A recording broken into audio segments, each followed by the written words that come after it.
मी पंजाब तक आज आहे 24 डिसेंबर 2024 आणि योगा 24 आज तारीख आहे आणि आजपासून सरळ राज्यातल्या शेतकऱ्याला अंदाज देणार आहे. कारण की राज्यामध्ये आज डिसेंबर महिना आहे, शेतकरी कांदा काढणं चालू आहे, त्याच्यानंतर मका देखील आहे आणि शेतकऱ्याचं द्राक्ष बाग आहे, काही जणांचं म्हणजे कापूस देखील शेतामध्ये पडले. तर आजपासून शेतकऱ्याला अंदाज देणार आहे.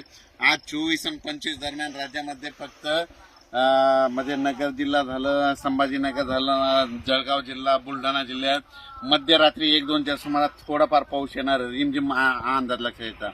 पण राज्यातल्या शेतकऱ्याला सांगू इच्छितो की राज्यामध्ये शुक्रवार, शनिवार आणि रविवार म्हणजे 27 डिसेंबर, 28 डिसेंबर आणि 29 डिसेंबर दरम्यान राज्यात पुन्हा एकदा अवकाळीचं संकट आहे आणि तो पाऊस जोराचा पडणार आहे. आता ते तसा रिमझिम पडणार नाही, म्हणून हा अंदाज लक्षात येतात.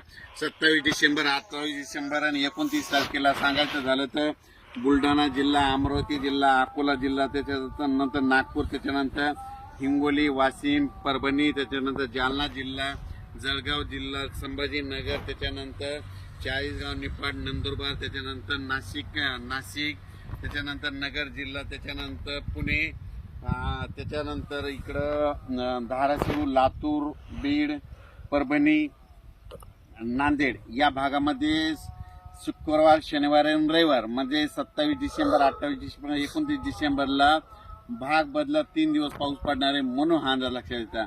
पण सांगायचं झालं तर ते पाऊस म्हणजे याच्यापैकी बीड जिल्ह्यामध्ये बीड ते गेवराईच्या दरम्यान जरा जास्त पडणार आहे, म्हणून हा अंदाज लक्षात येतात. जळगाव जिल्ह्याकडे एक थोडा जास्त असणार आहे, म्हणून अंदाज लक्षात येतात. कन्नडकडे एक जास्त राहणार आहे, त्याच्यानंतर सिंदखेड राजा, बुलढाणा जिल्ह्याकडे जास्त राहणार आहे, म्हणून हा अंदाज लक्षात यायचा.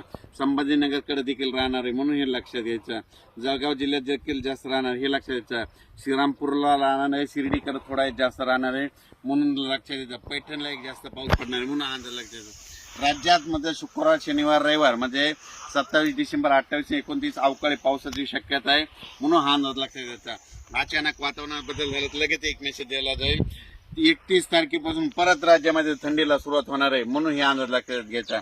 बऱ्याच शेतकऱ्याला सांगू इच्छितो की तुम्ही काय करा, आता तुमच्याकडे हरभरा असेल की आता हा म्हणजे आभाळ असल्यामुळे त्याच्यावर आळी येते,